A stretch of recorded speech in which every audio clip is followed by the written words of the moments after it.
It could be a big challenge. It's a discussion that both parents need to have and bring their children's interest first. A lot of parents feel that way, especially moms. I don't want to share my child with anyone. But then how fair is that to the other parent? Most of our people like to use the child as a battlefield. People truly need to sit back and figure out what is good for their children. Where do you want your child to be? What kind of child do you want to raise? We had to sit down and agree on certain things. Okay, it's not working between us, our kids come first. It's not about controlling.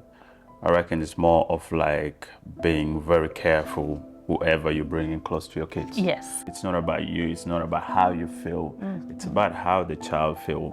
Trust me, they are children, but they tick like a time bomb. Whatever you invest in those brains of theirs, it works. For a woman, sometimes when they get angry, they get emotional, they use that.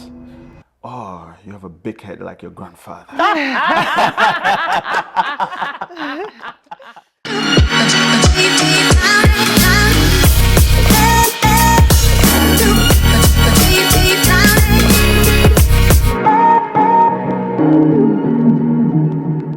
Hey, welcome to another episode of Tranquil Dialogue, where peaceful, candid, and entertaining conversations take place. We're your host, and I'm Etel. I'm Jen. Wonderful. Jen, are you excited about today's episode? Extremely excited because it's something that touches part of me.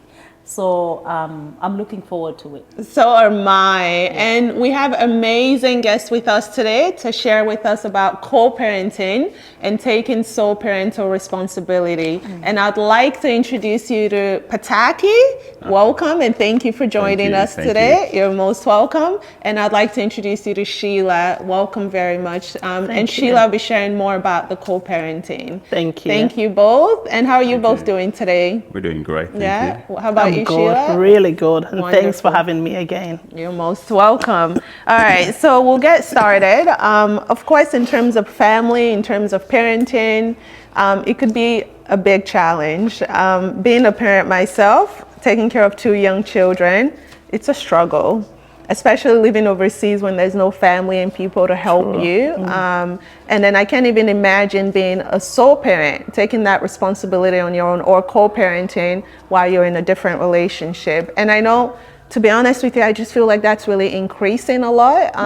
Like in my daughter's school, a lot of people come and introduce yourself. Oh, I have two fathers, or, you know, I have two other parents, two moms, and I think it could be quite a lot. So it's an important conversation, Jen and I think, to have, to shed more light on what that is to be a co-parent or to be a sole parent. So, and I'm really excited in particular because you're sharing from the man's perspective. Usually we all know what it is, you know, sole parent. Most women are the sole parent of their children.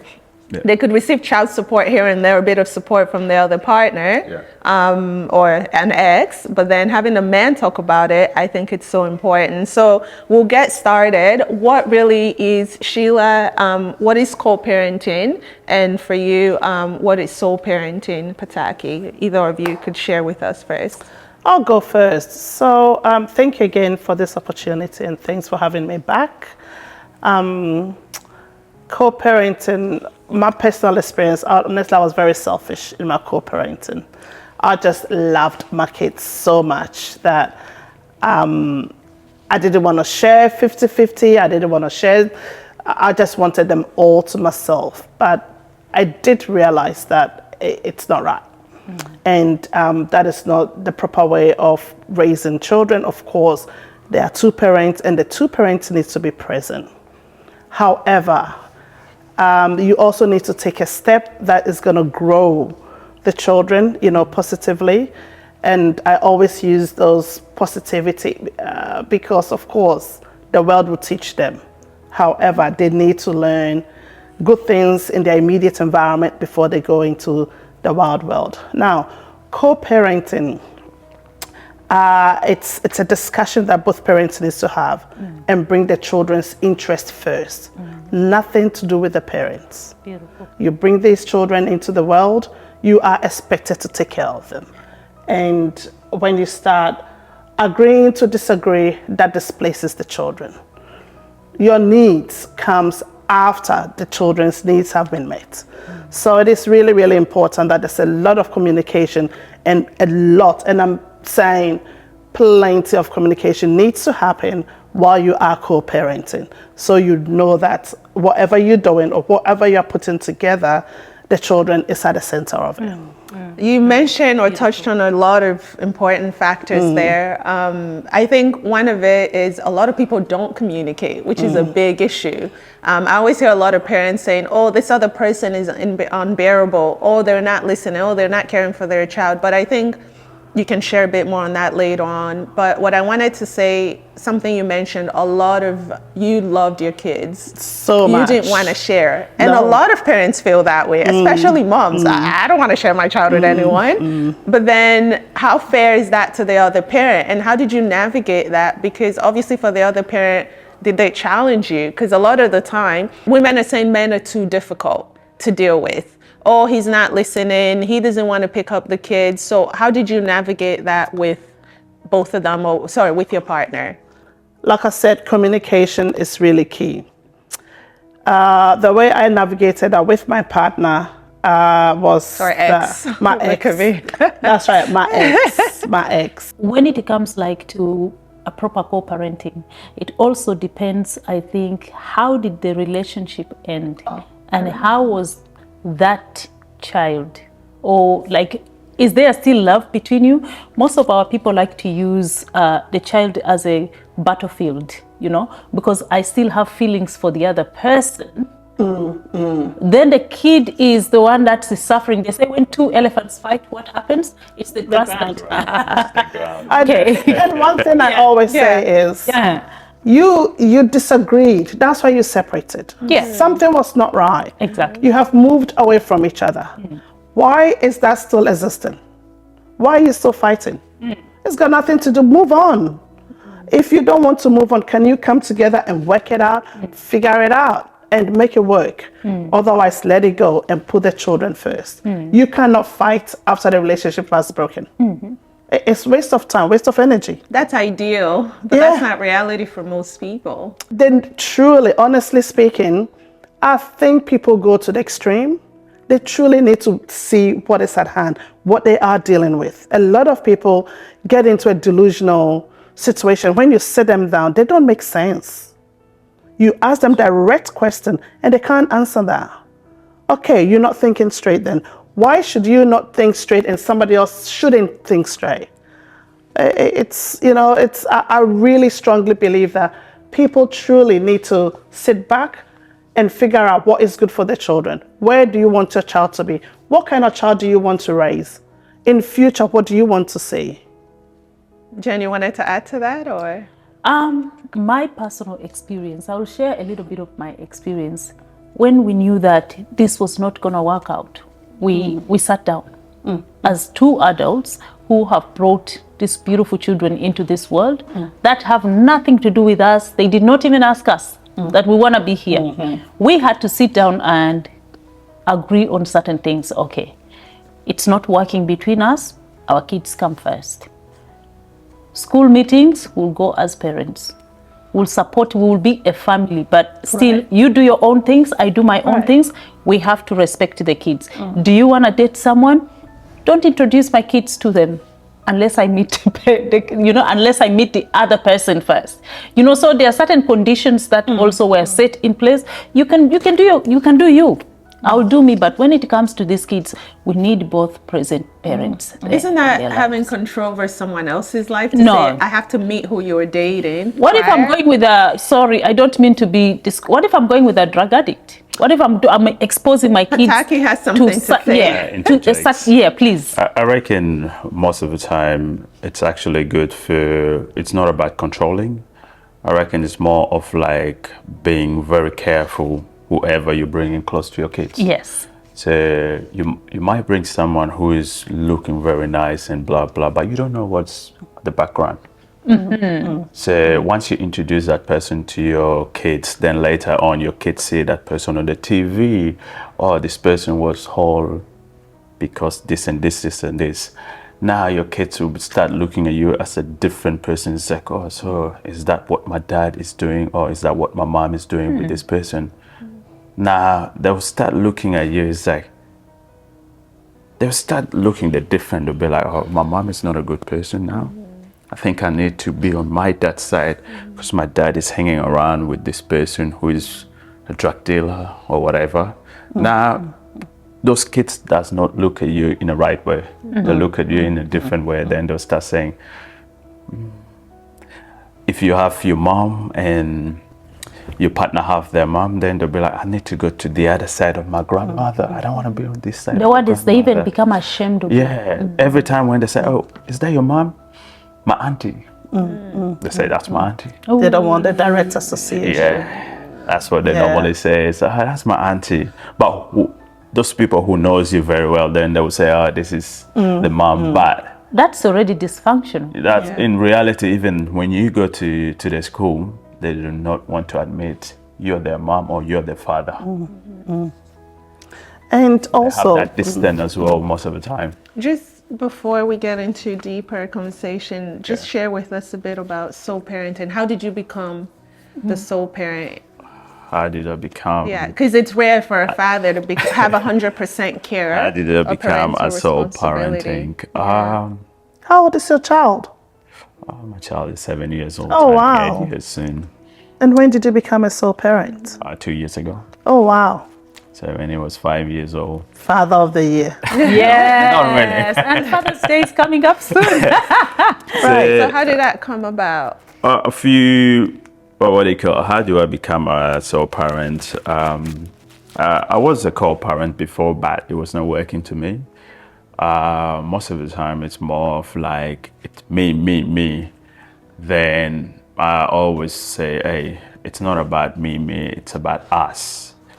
Let's put the child first, then we become the second. It's not about you, it's not about how you feel, it's about how the child feels. But I realized it's not working from her side. From my side, it was more of like, okay, yeah, we're doing it.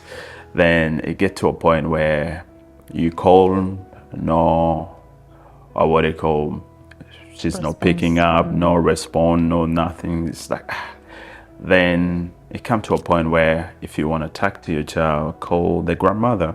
It's like, you know, it's going in a different direction.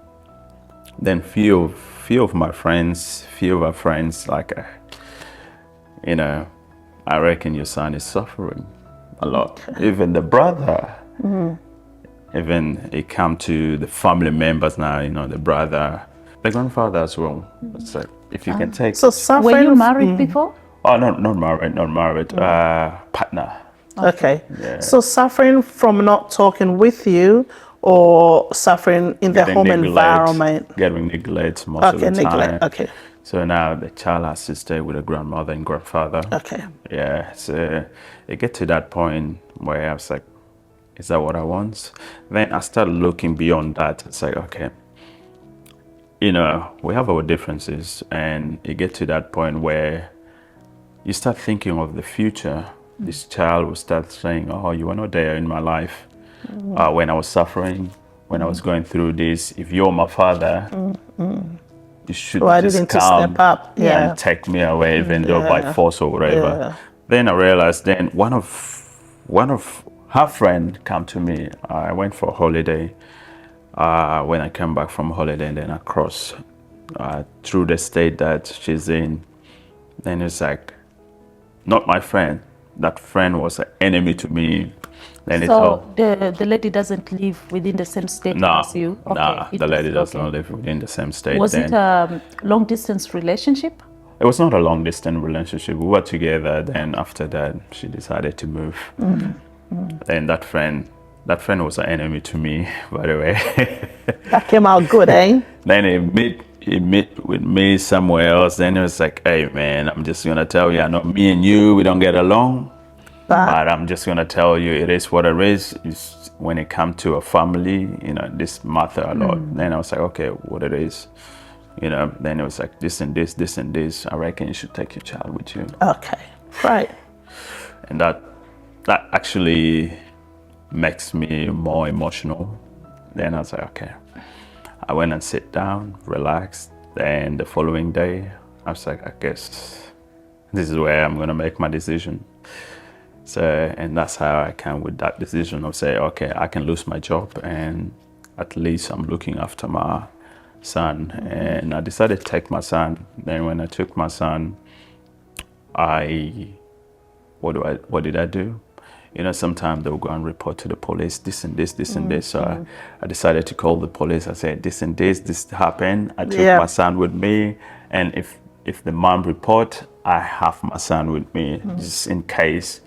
Because most of the time, if you do not report first, the other person report, you become... Then you're the victim. Wow. Yes, I report myself first. Then I call the grandfather, not the mother. I call the grandfather. Then grandfather is, I called the mother.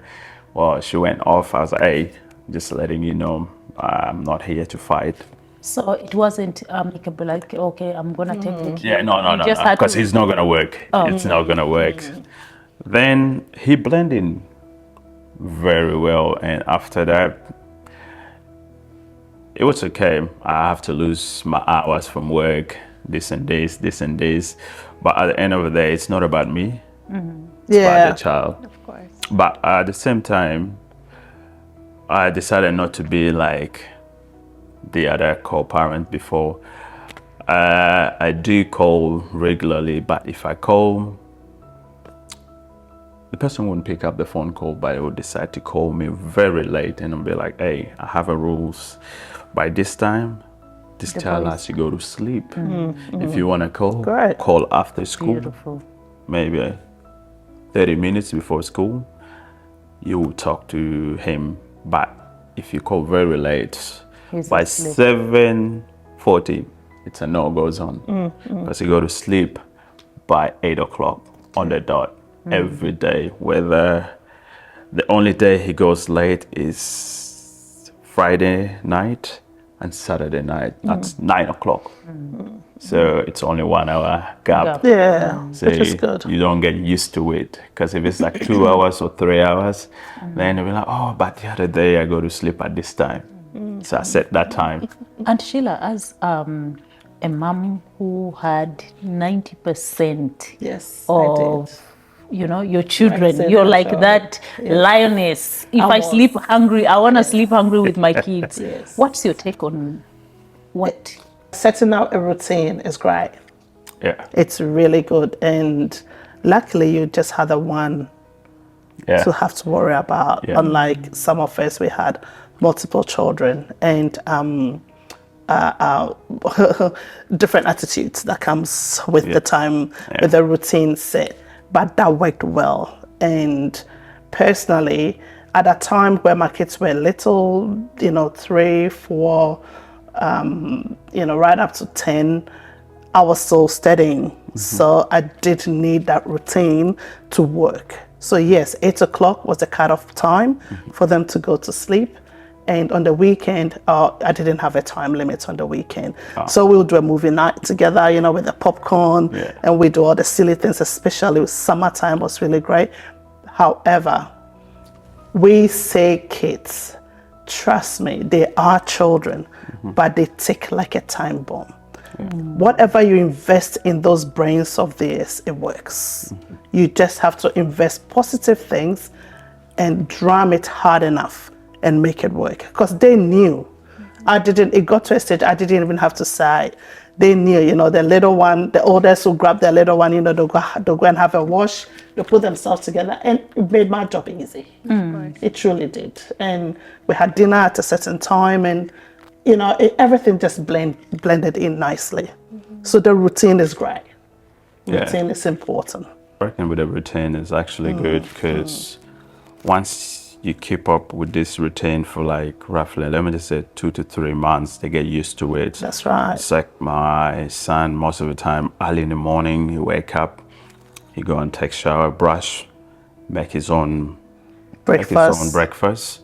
Beautiful. Where most of kids who have both parents, they don't do that most of the time. They wait for the mom or for the dad to come and make the breakfast for them. But mine's just blend in, wake up early in the morning, because I tell him, hey, you're a man. You have to do this, you have to do this. Sometimes I might sleep a bit, then you need to eat some breakfast. wake up in the morning, brush, shower, make his own breakfast, wash his own plates. You know what? I'm Don't not play cutting you that off, game. but it's interesting to hear that Wow. because it's boy to man. Boys, yeah. If it was a little girl, bro, you will be picking your daughter out of bed like this. So true. Yeah. Taking Darling, can you brush your teeth, please? 3 hours later. Well, what you've really shared, Wow. that's amazing. Were there any legal repercussions after that? After you took your child away, although you made that first phone call, did anything happen after? Was there any battles? Because again, you don't just pick up and leave. It was a threat. Yeah. It was a threat here and there. But you know, when you put those threats in your mind, then it disturbs you a lot. So for me, I did say, hey, if that's what you want to go through, it's okay. Once you go through the court and all the stuff, because you know, most of the time in Australia, once the other parents have the other kids, you, the other person, have to file for the case, not the other one. The other one just come in with and all the So stuff. the other one, She had to fight for full custody? She have to file Okay. for the full custody. Okay. Then she have to prove herself she's capable of. If the other side, I have to file for the full custody or, you know, co-parenting, which means they have to see what I've been doing the whole this time. Am I junkie? Am I this? Am I this? Am I this? status, yeah. So I have to prove myself to the, you know, to the government and say I can do this. So now, because I have the child, she have to do that. Then they will go back to her history. Oh, That's what they normally do, and most of the time, that's what they normally do with men. And if a woman have the kids, if this man want to have, let me say 50-50 or full custody, then this man have to prove himself, say, I'm capable of looking after these kids. Then now that's when they'll start going to your history. They don't go on the other side history, they go to your history and double check, unless you make a claim saying the other person been doing this. They won't pretty much go too much. You just go a little bit and double check. But the other person, they want to check what is, let me just say, 5 years, 10 years. They go oh, they go backward. that far. If they're Go fit backward, to their yeah. parents. Yeah, wow. since you had your boy, has he had like access to his mother? Has he said something? Yeah. I do call. The mom don't call. I do call. No, Which like is great. physical. Oh, no. To be honest, no. I'm not going to lie about that. No, but video call, yes. Is she allowed to?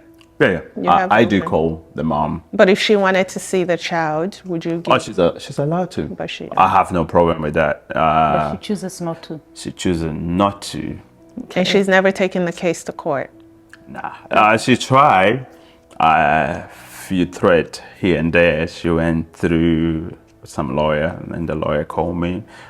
But her demand was different. Her demand was more of like, I have to pay for her transport to come and see the child. Okay. So how have you found? That's interesting. I was about to even ask you, how old is There's she? a lot of curiosity. Yeah. Wow, because But it's very difficult. Like it's very surprising hearing a woman doing that. Women are always like, my kids, my That's very kids. common, Sometimes, though. yeah, Women more are, often than are men. more giving their children away Yeah. now. They're very comfortable giving them to the other parent. It's happening more and more Yeah, these more. days. I reckon before that, she's like, oh, you're having your freedom. You do whatever you want to do. You go for holiday. And What about me? Me, I'm suffering here. You're enjoying yourself. Then I was like, okay, how about let me take the child? She agreed with me. Then after that, I don't know, whoever give her some advice, then she just like, no. That's fair. See. So I think what we want to know now really is, how is it going with your parenting? Do you have support? How are you doing with the kids, given that it's just you? Because it's not common to just find a man caring for kids on their own. To be honest, I don't really have that much support. From extended family or From extended community? family, from community, not a lot, to be honest. I can say 10%. So when someone said 10%, maybe once in a while, let me say if I want to do something, will be maybe Like today? like The child is somewhere? today I have my brother because I live with my brother. So Oh, there's great. 3 of us, 3 men, Oh, that's good. 2 men and a half. Yeah. Yeah. So most of the time, if I'm going somewhere, because my brother is at home, let me just say Saturday, Sunday, and now it's more of like my brother work like a full time. I'm more of like a casual person in the house, but I still contribute a lot, paying for other stuff and food and all those stuff. So it's like having both parents, but in this Yeah. case, you happen to be siblings. Yeah. Because one's Yeah. working Yeah. full time, one's taking One's on that is- casual yeah. role to wow. care. So for you, Sheila, how does it work given that you were in an interracial relationship and your kids did. are biracial? Yes. So how did it work, or how is it working with navigating the values of this one? I don't know if you want to share background and everything Yes, with of your course, I'll ex. share background. So how's that? Yeah, the values and belief system. You're African, you're Ghanaian, West That's right, African. yes. And where is he from, and how does that match? Does it match? So, one of the greatest things that we had together, that we shared, one core value was family, putting family together. Because my ex-husband, he was Italian, well, he is Italian. They're very family oriented. Very, and we were as well. Like, our cultural background is very family oriented as well. So we had that at the center. So that was great. However, the kids were growing up, and of course they mix. So they've got chocolate skin and they've got big fluffy afro hair. So when they go to their family, the Italian side of the family, you know, everybody fantasizes about their hair, their skin color. And then when they come to, so then they know they're different. And then when they come to my side of the family or my community, you know, they're different as well. So that started becoming a problem because they didn't actually know where they belonged. So I had to make them understand this is where you belong. And I had to put that in their brains. Where do they belong? That tell them you are African. African Italian. You are. No, I had to claim it. Honestly. You know, for me, it's actually different because I don't tell my kids their identity. Yes. But when they go, it's actually their grandfather from the other side who says, you're 50 African, you're 50, you know? So they come knowing that, oh, I've got this, you know, because his background is a doctor. So he tries to tell them where you come from, No, I respect just your told mother's them. side Yeah. and respect your dad's side. Yeah. Honestly, I just claimed it because no one was doing the claiming. So I'm okay. like, all right, I'll step up here. So I claimed it, and because what they were saying was, oh, my dad is Italian and my mom is African. Okay, but we were born in Australia. Okay, that's a bit too much. You are Africans, full stop. If somebody wants to know further, you can go down that track and explain, because we all have certain blood in us. So they know their identity is very clear. They are Africans and they're from Ghana.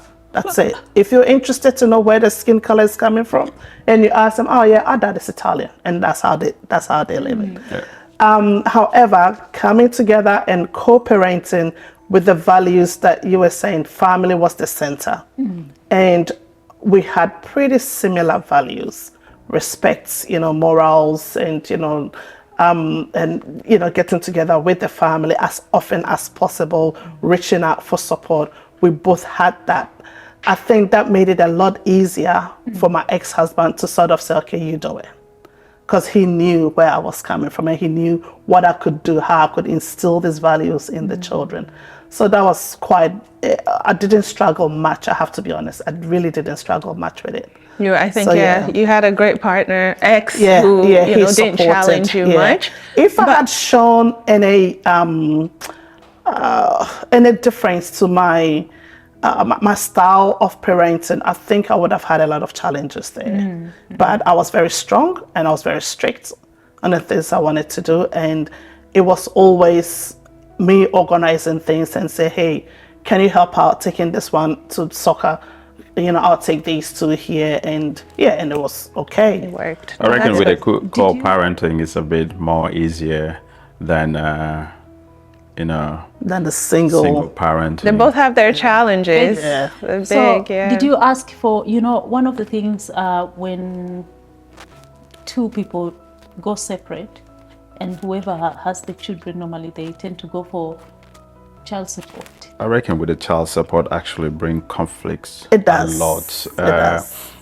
I realized that sometimes the other person can help more than the child support if you come to realize once you start putting child support in the middle, you sort of like putting a boundaries. That's right. Once you put a boundaries in the middle, even though I want to help, I'll say, oh, you already have a child support. What do you want more?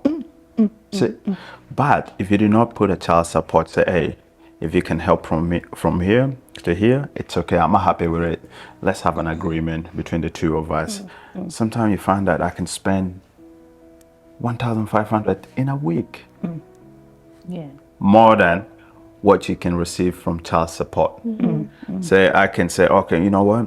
Since the kids don't have this and this or school stuff, I can buy it. Yeah. Don't worry about it. It's Yeah. okay. I got it. But once you have child support, you might get like child support a month maybe.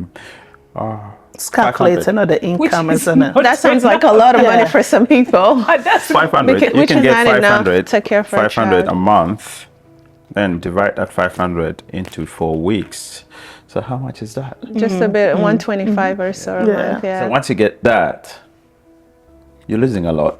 You're That's losing the a lot. other Yeah, person. you're losing. Now, the other affection. person will only tell you that, all right, you're getting child support. What are you doing That's with the money enough. for Deal child with it. support?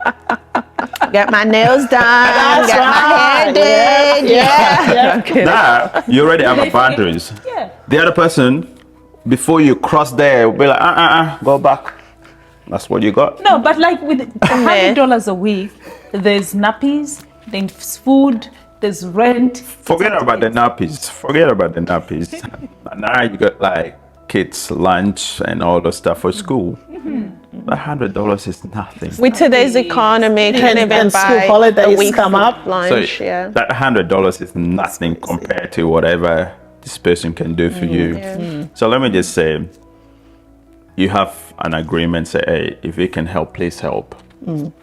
It's a kind word, please help. Yeah, yeah. Now that person can say, the kids don't have this and this. Let me go and spend. Remember when you go to the shop, you spend more than that. Yeah. But that's a man or a woman who thinks, because a lot of the time some people don't, they won't even Unless think you of find someone who does not like the kids. You know, there's some men out there Yeah. who don't give a shit about anything, to be honest. And women. And there's some women as well who don't give a shit. It's a 50-50 where Yeah. some men, once you say, okay, you know what, it's over, they have that bitterness inside them. And where they'll be like, you know what, is that what you decided? You suffer. If you want to take child support, it's okay. I don't care. They even know how to say sometimes, that's my blood. They will come. And, Yeah, and the- especially Men, African, especially yeah. when it's a boy. Remember, in African traditional, a boy always, whether you try hard to grab that boy, they will still come back to the. Oh, That's what men's Jen just side. said, but that's not Oh, true. No. I reckon one day, one time, not here, but mostly back home, they normally come back because when it get harder, they'll be like, the Yeah. uncle will be like, Yeah. oh, go back to your Yeah. father's side. But And if they it's a even girl, ask. nah, that's where it get complicated. Because a girl can get married and that's it done. yeah, yeah. And start the having their boy- own families. When it get tougher to him, the uncles will be like, oh, Yeah, There we yeah. go. Go and But find things- out where you're. Things are changing now because I've Yeah. seen some young men who were raised by single mothers and now they're grown. Some will try reaching out, some won't bother, and they do their own thing and move. And at least here in the West. I reckon the one who's not reaching out, they get trauma Yeah. a lot. Yeah, yeah, I believe that as well. But the one who are reaching out, nah, they're okay. Yeah. No, but what about also some of our girls who will block their baby daddies from, like, so this person doesn't have access. So the question I always ask is, how long can you do this for? How long can you play this wickedness for? It doesn't last. But sometimes it's not you. I do know of someone, it's not you playing wickedness. You want to be a great mom, you want to co-parent well, but then the other partner would try to paint a bad picture of you to the child, try to ring you. Like you said, I had a friend recently who blocked the ex, I keep saying partner, the ex, because of what was happening. And they couldn't reach the person. They went through the child to reach the person and then abusing them physically, well, not physical, but verbally, in front of the child. So sometimes you want to make it work, but the other person is just not willing. And how do you navigate through that? What I always say is, these children, the minds that they have, we think they are real, they are children. But trust me, when you sit them down and you ask them, they know who the good parent is and they know who the bad parent is.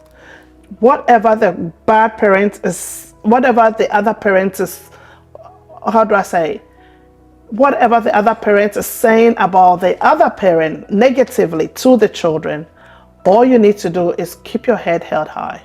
Continue to show these children positive things. Just don't stop. Because everyone has a lot to share. We'll let Fataki and then Jen. I wanted to give an example, but go for it. I think nowadays is a bit different from the older days where a parent would tell you this and this and you agree to it and you just go with it. Nowadays, the kids of Gen Zs, yes, right. They have more agency. They normally look at it, think about it, and say, okay, you're wrong. And it will tell your face you're wrong. That's right. Whether you want it or not, they say, nah.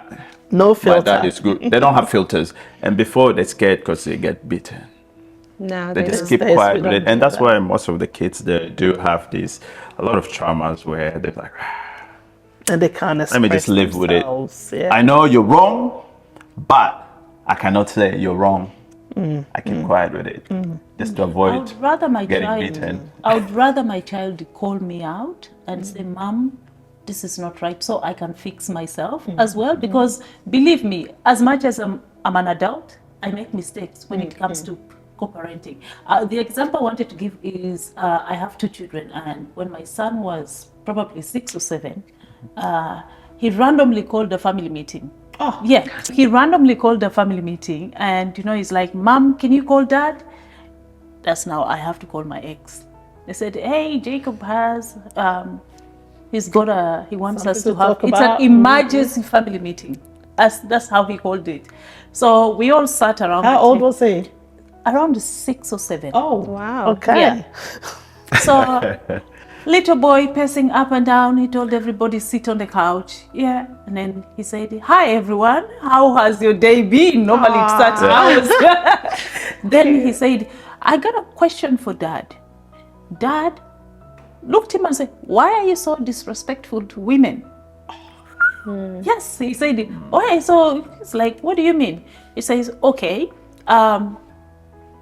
Mom does the school run. Mom drops us to school. Mom does this and that and that. So he doesn't understand that his dad works hard to provide. But he is also just looking at what mommy is doing. Mommy is doing. Yeah. So we had to say, Baba, that's not true. Now you have to sit and have proper conversation. We have now to which explain is good. Yes. And explain to him and be like, that's not true, Dad works and so Dad provides, those sports run, dancing, that martial arts, Dad is the one. And this is good because I think sometimes we parents, we fail to explain these to the children and we get them making their own decisions, their own assumptions. You know what you said, it's more of like, okay, you don't want to portray yourself as a good person. Some people will just keep quiet and take that credit. So they keep quiet and take that credit. Some people will they will look at their ex-partner as like, As a good parent, and that's it. For me, for someone who really wants, it doesn't matter whether you're together or not, but never badmouth the other person That's one of to the your key. child. For me, but I want my children to look at their dad as a legend. Yes. I want that's the greatest man on And earth. you know what they find out in the end, in the future, they find out, because my kids told me things today, and I was like, did Dad tell you all this? But then they're like, yeah, he was really upset, Mom. I'm thinking, oh goodness. So we have a big laugh about it, because I didn't realize he was bad mouthing me the whole time, because he was hurting. And that's how I looked at it. I'm like, he's just hurting. That's fine. That hurt will go away. And for me, you know, I normally say, because like, oh, how come Mom don't call me? It's like, oh, Mom is very busy. that's This right. and this and this. Yeah. Oh, how come Mommy was not doing this to me? Sometimes Mom is stressed and this and this. So, oh, are you sure? I was like, yeah. But does So- your son has to know that his mom is stressed? Oh, no. Because sometimes, because if you run out of excuse, you'd be like, oh, sometimes Mom is stressed, just want to have some time. Yeah. I said, oh, really? Yeah. Oh, okay. I didn't know that. Then sometimes it's like, oh, how come Mom did not do this to me before this and this? I have to come up with excuse every time. I have to come up with excuse, because if you do not come up with excuse, you tell the child the truth at that moment. You make this child hate the other person. Yeah.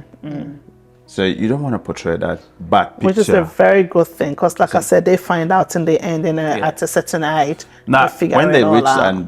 that certain age, which mean now they know the truth, now they'll come and ask you, be like, oh, I just want to cover that because I don't want you to, you know, this and this. Now you know your mom, you can call your mom, talk to your mom, you ask some question, and blah, blah, blah. And let me just say, for men, they don't normally do that a lot. And when you come to those men who are, I reckon co-parenting, male and females are very different.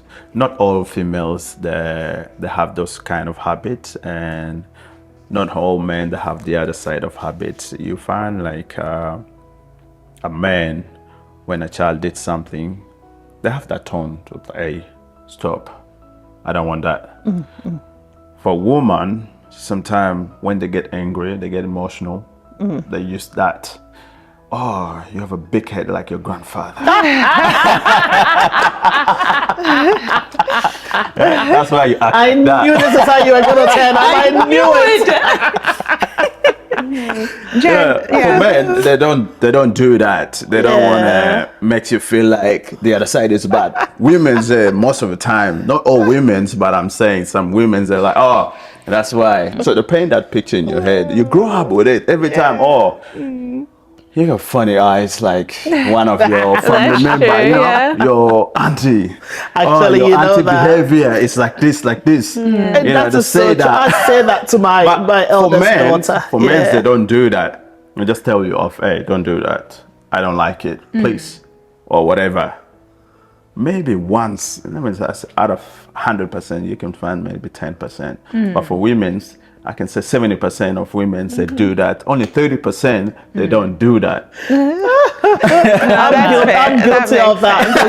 But you know what? My daughter, no, now that they've grown, I say things to them because they understand and they have a laugh at it. Yeah. Because my daughter, my eldest daughter, she's very strict with herself. She's very prim and proper. You know, she's got it all worked out.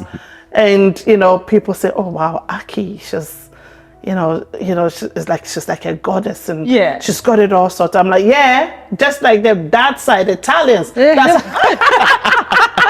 there you go. this behavior is definitely not from the African side. Yeah, no, that's fair. That makes And we sense. all have a laugh about it. So in a way, No, fair. So, Jen, you brought up an important point. We won't be able to dive into it much. And then you also did as well, Sheila, and you've mentioned great, amazing things too, about the man working and outside the home and the women often doing the physical things that you can see, the runs. But that's something a lot of parents neglect to share with the children, which you did. Oh, you but have to. chances are you wouldn't have if a 6-7-year-old didn't bring it up. Because a lot of kids just go, my father, at least African homes, my father was always absent. Often your father is absent because they're going to make money. They're the breadwinners of the family. So yeah, that's something a lot of parents, it's good But to this share is that in with your co-parenting. children. The parents are not together. Okay? Even So- when they're not together or together, No, go ahead. Yeah, so, but again, it comes down to communication. Yeah. How do you agree? My kids are young. They need at least someone there present. One thing I give it to my ex is he has been present in my children's life ever since. He makes their lunch boxes Fabulous. every morning. Yes. Because you allow that. You is give room that for is that. their thing. He will make their lunch boxes, have breakfast with his children, drop them to school.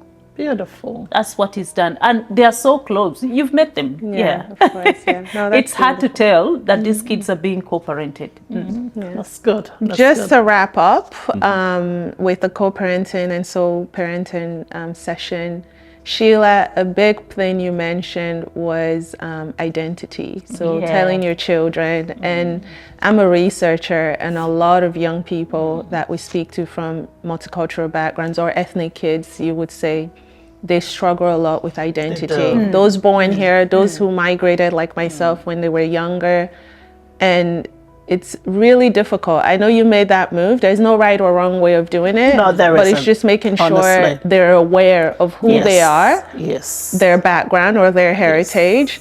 So for you, you said, you're African. Yes. But then some kids will struggle with that. I'm African, but I'm also Italian, and I want to share both identity.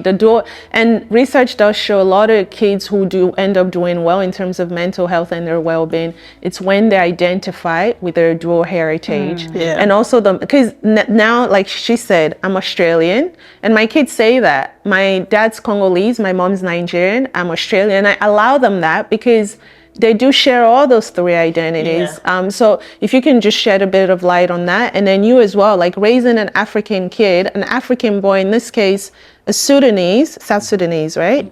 A South Sudanese young boy in Australian culture, which we've heard so many things about violence in the community. How do you teach him about who he is and what burden society really is already predestined for him? How can he, again, I used to keep using the word navigate, but navigate that, and do you at all? Maybe you don't, some parents don't, but, and then we can wrap up with that. When they were really young, my children, I just wanted them to focus. I didn't want to give them a divided attention. Parents have already broken up. You know, there's trauma there already. Now they have to struggle with identity. I know that they will grow up and find out. Now they're great. They know, we're Ghanaians, but that is Italian, but we were born in Australia. And they're very comfortable and confident in that. But while they were little, I'm like, this is it. This is where you belong. This is what you do. You're Ghanaian. Yes, you're Ghanaian. And what about that? Great, that is Italian. So I didn't highlight that a lot while they were growing up. I just wanted them to have an understanding that this is where you belong. They will figure it out when they grow up. They will know that a lot of Ghanaians don't really look like them, but because they mix. But hey, my heritage is Ghanaian as well. So now, honestly, it has worked out amazingly well. And they identify as both, but they strongly take the side of being Ghanaians. And, they've visited the country many times. So they truly fit in well now. And they know the heritage, history, they know it all. So it's great. I actually met one, I met one boy who was struggling with his identity as well. Partly he's Australian and then Brazilian, but Okay. so he was struggling a lot. No, Jamaican. He was struggling a lot. He said when he was young, he leaned more towards his mom's, and then Being when Jamaican? he grew, no. Oh, being Australian. Yes, Okay. and then when he grew up, he's like, hang on a sec, I'm actually Jamaican. Yeah. I reckon all of us struggle with that. Even me, I still struggle with it until now. Because my mom was born in Uganda, and my mom is Ugandan. My dad was a South Sudanese, but born in Uganda. So, and I was born in Uganda. So now, it's very hard to strike, because my dad was on the other side of the border. Okay. So most of the tribe, it's in Uganda. See, this is really interesting, eh? Then the other side, my mom as well, even the land is all the way in Uganda. My dad as well, the land is all the way in Uganda. You know, one of those people who were born in the border. Yeah. So when it comes to this side, they decide. When it comes to this side, it's just, most of the time they normally have like 2 passports, this and this, because they're like border people. Let me say the uncle is on the other side of the border.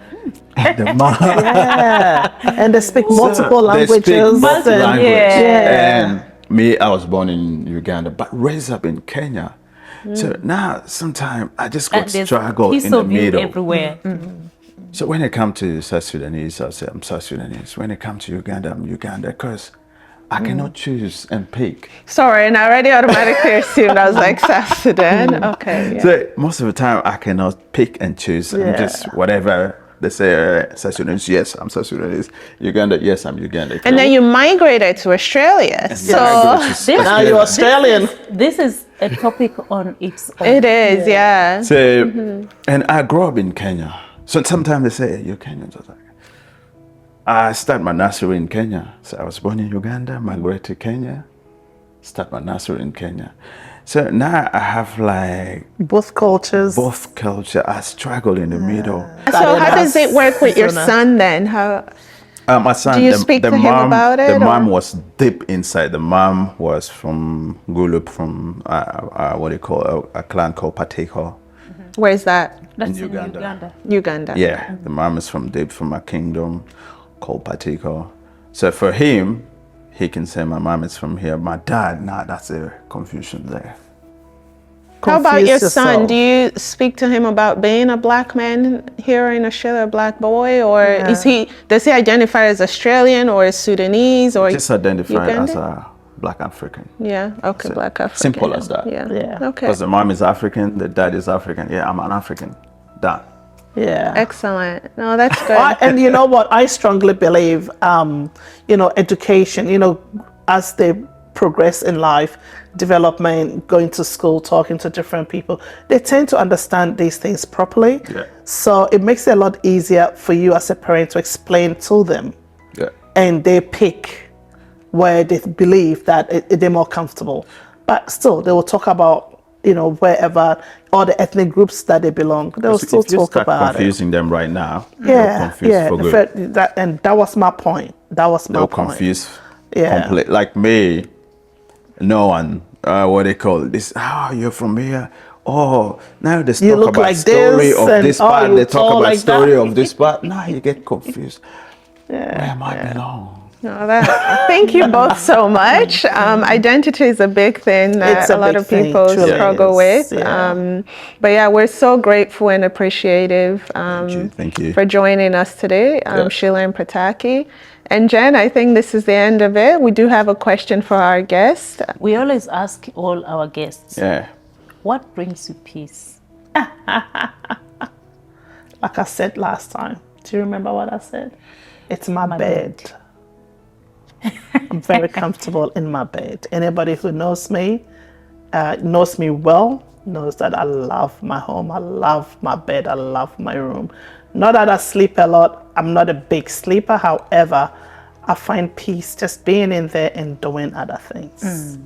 So, yeah. That's a And of great course, one. secondary, making sure that the family is intact. There's no conflict, between the kids and the extended family, which is my brother, my sister-in-law, their children. We are all good, and yeah.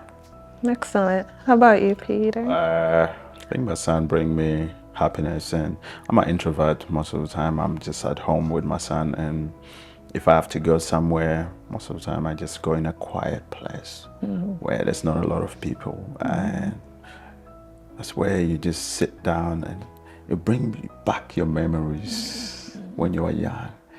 And especially when you're right next to the river, or you went to the beach where there's no one, and you start thinking, how when you're throwing stones, Yeah. you bring back the memories, and you just start smiling. You put a smile on your face. It's like, was a great day. Yes. That's beautiful. That's a great way to end today. Thank you all so much for watching us. And I know you would agree that this was an excellent episode talking about co-parenting, soul parenting, and just making sure you're raising children in a positive, comfortable, and happy environment. Once again, we appreciate you watching Tranquil Dialogue. Please feel free to subscribe, and you can find this on YouTube, Spotify, and other social media streams. We look forward to the next episode with you. Thank you. Bye. See ya. Bye, everyone.